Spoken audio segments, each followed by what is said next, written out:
welcome to another episode on the Key Insights podcast. I'm your host, Matin, the founder of Key Construction.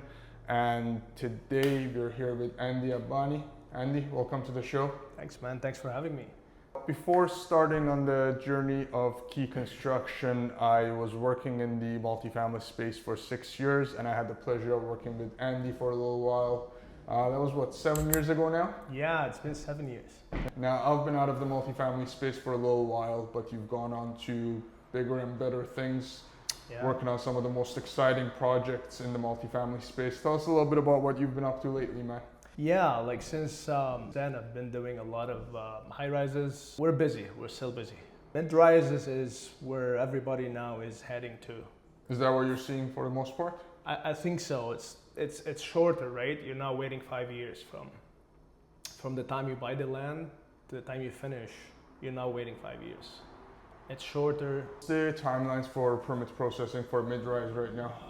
It's definitely shorter than a high rise, but it could be from a year to two. Oh, that's really good, because back when I was working with developers, that was still around 4 years, even for a low rise. Yeah, depends on the city too. Right? Yeah, different municipality, different timelines. Yeah, Vancouver, Burnaby, and the North Shore used to be notoriously terrible. I don't know if that's still the case for the development side, but that used to be the case back in the day. It is and it's not, depends on who you talk to. Now, we bring people onto this show to talk about construction, real estate, design, and we ask some tough questions. So I've got a few questions for you today. Now, I'm going to start off with one that a lot of home buyers think and talk about, and I want to bring some light into this. Now, what is the biggest lie that developers tell condo buyers? I wouldn't call it a lie, let's call it a misconception. Or we set sometimes thinking that is realistic delivery date, but it's not. Yeah. Because construction schedules are very tricky. You know, you've got, I can name now, I don't know, hundreds of different reasons why a construction schedule can slip. So when you say on your pre-sale agreement or any agreement with buyers, potential buyers, hey, we're gonna deliver this project in June 2026. Is it gonna be June 2026? It's almost never the case. So let's call this a lie. Yeah, that's fair. Now, the next question I have for you is, there are a lot of moving parts when it comes to multifamily construction. What is the one thing that absolutely kills your schedule when it comes to multifamily projects? Can give you one simple answer. Financing. Okay. Financing. If you don't have a solid financing on the project, your project will stop. And when your project stops, it's so hard to resume the project. That's an interesting one. I would have thought maybe you'd go for permitting or like one of the bigger trades like formwork, electrical, plumbing. But financing, that's an interesting one. Have you ever come across a situation where you guys have an issue with financing mid-project? Personally, not on my projects or with any of the companies that I worked for, but I've seen small developers, especially these days. Yeah. You see them on the news, like they went into receivership or foreclosure, and you know the lender stopped financing it. So I think this is a major one, because to your point, your points are very valid. Like, hey, you know, you didn't talk about permitting, you didn't talk about trades and whatnot. You can always find a solution for problems as such, but when you talk about financing, if there's no money, the project's dead. I'll shift focus a little bit now. What is one easy swap on a project that can potentially save a developer $1 million or more? A facade, I would say. Like, it's an easy swap, easy switch, provided that the city is happy with the product you're offering as an alternative, right? So you can save $1 million on a tower if you're switching from, I don't want to be naming brands now, but if you switch from brand A to B, you can be saving $1 million. Yeah, I suppose that's like even the cost difference between some, like, say, brand name Hardy board versus like no brand vinyl is more than double. What's the one tall tale sign that a building is going to age badly? So let's say you're driving around the city, you see a 5, 6, 7-year-old building, you're like, oh, that's not going to look so good. So when you're in the business for it's been 10 years for me or 11 years, you can start to, you'll have that eye of capturing details. And by details, I'm saying envelope details. You'll see like, oh, this is bad detail on the outside, the flashings, the overlaps, the windowsills. You can see like, oh, this is thin, this is all canned already. That's kind of the most expensive thing to deal with after the fact. Like now being on the renovation side of things, leak repairs and remediations and restorations are some of the biggest bills, right? That people don't even necessarily expect or 100%. like look for. It's very costly. Because if somebody's looking to renovate, they really want something, whereas the restoration is something that happened to you. Exactly, you're reacting to it. Yeah, and it's almost never a happy scenario as far as like when you have to deal with it. Over the last couple of years, we've seen smaller developers go under. We've seen big developers talk about how budgets are going up, like projects are no longer profitable. Give us a little bit of insight on that, like what's happening with the increased construction budgets and how is that impacting developers and your work? Numbers are not making sense anymore. And by numbers, I mean construction numbers, construction cost. And the purchasing power in Vancouver has dropped significantly.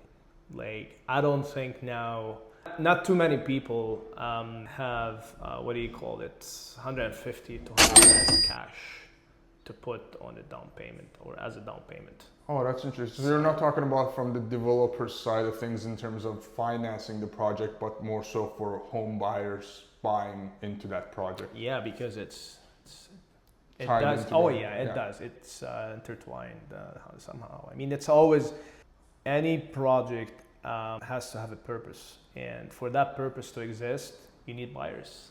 Yeah. If there's no buyers, it's not even a project. It's dead already. Funny, I was looking at some numbers last week, like 2018 and 2019. It's funny, why are you doing that? No, this is gonna be a rough one because like on a smaller scale, like on a big multifamily scale where numbers are like in millions of dollars for your contract, sometimes it can be hard to see the difference. But when you're going to buy an item for like $15 and the next week it's $18 and 2 weeks later it's $30, Yes. you really notice Yes, when you're thank down you. in the granular Thank you. level. So working on renovations over the last few years, I've really seen this firsthand, how much costs have gone up. Like Thank you. we're tiling a bathroom for about 4 to 5 times what it used to cost 5 years ago. So anyway, I was looking at some unit rates. Yeah. And I've seen, I don't want to get into details now and divisions and cost codes, but I've seen like most of the line items in the construction budget has gone up from 30 to 60%. Yeah. Oh, I can give you Yeah. millions of examples. Look at a meter of concrete now. It has gone up $150 Yeah. in the past 6-7 years. And just the sheer amount of concrete you need in a condo project. It's Like, your skeleton, you're- yeah. yeah. It's $1 million difference just on just one single line item Easy. out of like 1,000 that you Easy. have on a given project. easy. As a developer like us, we have to pass this cost to the consumer. Being a renter or a buyer, they're paying the cost. And now with the economy not being at its best, They the can't. buyer can't afford to bear that cost either. So what do you do? So that's the game now. Is what do we do? Who's gonna break first? The buyer, the seller, the lender, the bank, Yeah. the government? Because the government is on the hook as well, right? They are. Like, speaking of the government, that was the next thing that I wanted to talk to you about is like permits and permit delays are that's- still a big thing. And it feels like from when I talk to project managers, when I talk to developers, Yeah. it's gotten even worse than 6-7 years ago when I was involved in this space. Now, tell me a little bit about permit delays. Like, basically between the time that you buy the land and go for rezoning to the time that you break ground, how much of an impact is that permit delay having on projects even getting going? Significant. So with this, like, I can give you an example, actually many examples. Like, you're waiting sometimes 3-4 years sometimes, and like, so as you wait as a developer, you have equity in the project. Yeah. You've got cash there, and you're paying interest to the bank. They call it carrying cost. The more the permit it takes, the more money you're spending as developer already. Yeah. Now your numbers has to be redone again. So somebody has to pay for this. Either you lose, right, as a developer and you keep going, or you have to reprice your condos. Oh, 100%. Right? So it's very hard to put an estimate of the final cost at completion these days. Because one of them is permit delays. It's a huge factor. Now, can they do something about it?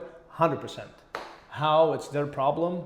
But I know, like, when you send an email to a city planner or building official or whoever, I mean, it takes on average 3-4 weeks to get a reply. That's good. As a developer, you get replies. Yeah, it's just it's not just getting very any challenging. It's not getting any better. I mean, you know, the politicians will promise, Yeah. and they promise before the elections, and after the elections, It's kind of like different price of story. gas. It's going to be very good before the elections, and it's back to what it used to be after. Now, I know the current state of construction is not the best that's been over the years. We've had a lot of good years, and right now it's not the best time for it. So I want to look into the future a little bit. There's been a lot of conversations around modular construction. Do you see that come into the picture in Vancouver over the next few? Like, do you think modular construction is going to have a big impact in Vancouver multifamily over the next 10 years? my answer is yes and no, and I'll tell you why yes and no. It's yes, it can be implemented, and yes, it can expedite the process, the construction process and the schedules and whatnot, but it has to be for specific purposes. Like, I don't think, near future at least, I don't think you can have prefab panels on a high rise, like 40 stories. I mean, no. Like, we've got our logistics and crane and other big machine that can actually do the work better than prefab panels. Certain uses, yeah. Warehouses, small like industrial spaces, yes. Get prefab panels, boom, boom, boom, like a puzzle. It's good in some ways, and other ways it doesn't work. It's still complicated, but Yeah. I see a future. Yeah. It's an interesting space for sure, because a lot of the biggest prefab companies, when it comes to at least residential homes, have ballooned to a massive evaluation, and then they either go under or they can't deliver, That's or right. the product is not sufficient. Exactly. So all of them over the last 10 years that have been really big prominent companies in a space of no time have kind of failed. And it's obviously eventually the future of construction to do it in a simpler manner, but it'd be interesting to see if it happens over the next 10 years. I personally doubt it, but it's definitely an interesting space to watch. You're for right. sure. You're right. Another big topic over the last few years, and I hope well into the future, is sustainability, especially in a place like Vancouver where yeah. everybody's very big on sustainability. They love that. Now, how the developers approach sustainability, is it with the view of, okay, let's build as sustainably as possible, or is it more some like, okay, the building codes are pushing for sustainability, what do we need to do to make sure that we meet building codes so we can pass inspections and deliver these units? I think it's both, Martin. That's a good question too. All your questions are good. I'll do my best. Yeah, this is great. I think you've got at least two different types of developers. So let's say developer A, he just want to check, or they want to check the boxes. Okay, yeah, I'm meeting step code 2 or 3 or passive, whatever. I'm doing this type of insulation, this type of facade. Done. He just want to be compliant. Yeah. And I understand, you know. And there's type B who actually wants to go in. Yeah. They want to build sustainable buildings and towers. They'll go for like really sustainable facade product, or green roofs, or like great performance, window performance, right? Triple glaze with like high thermal performance and whatnot. So you've got two different believers. Yeah. One who actually believes in sustainability and you know, green environment and whatnot, and the other guy who just wants to check the boxes. Now, we incorporate sustainable aspects to our renovation projects on a smaller scale. When you're building a kitchen, doing an addition, building a bathroom, those things on a grand scheme of things don't have a huge cost impact. But when it comes to multifamily construction, bringing new technology into play is usually very expensive. So now with the margins being so low on the multifamily side, how realistic is it really for those developers that want to be sustainable to continue to do so? It's gonna be hard for them to continue. Yeah. It's just like you said, the margins are so small now, and they're just getting smaller. Yeah. So some will have a change in their perspective, and some will just pause and wait. When the time comes, they'll build some green buildings in. Yeah. Next question I wanted to ask you, and obviously don't name any names as far as who it happened to, but what is the biggest mistake you've ever made on a project and you were like, oh, I'm never doing that again? As a project manager and now being senior, I learned that you never always go with the low cost. I mean, we call it cheap trade. Yeah. You can regret that, and it can turn your project into a nightmare. And yes, it happened to me. I was standing on Canby Corridor and I looked up, and I'm not gonna name the trade.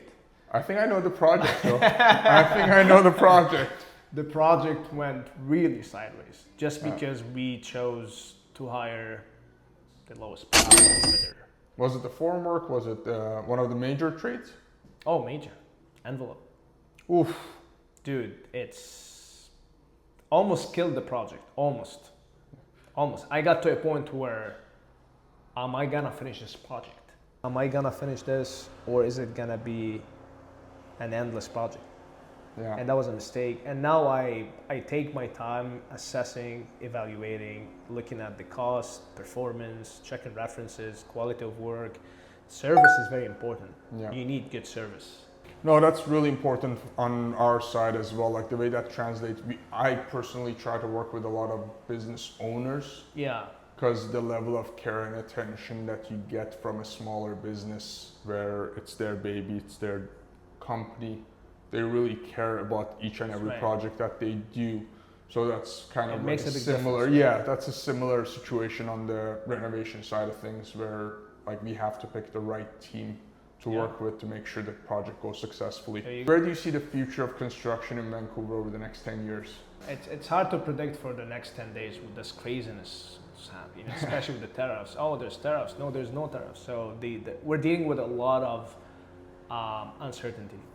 But near future is for mid-rises. Yeah. Small developers will not survive. Time now is for the big guys. The future is for the big guys. I think 2026, the market will improve. I think we're at the bottom now. Like I said, somebody has to break. Yeah. I don't think it's the lenders. They always got the power. Some of the developers will bring the cost down, and some of the sellers. The market now is for buyers, but eventually in the next 2-3 years, or even up to 5 years, mid-rises.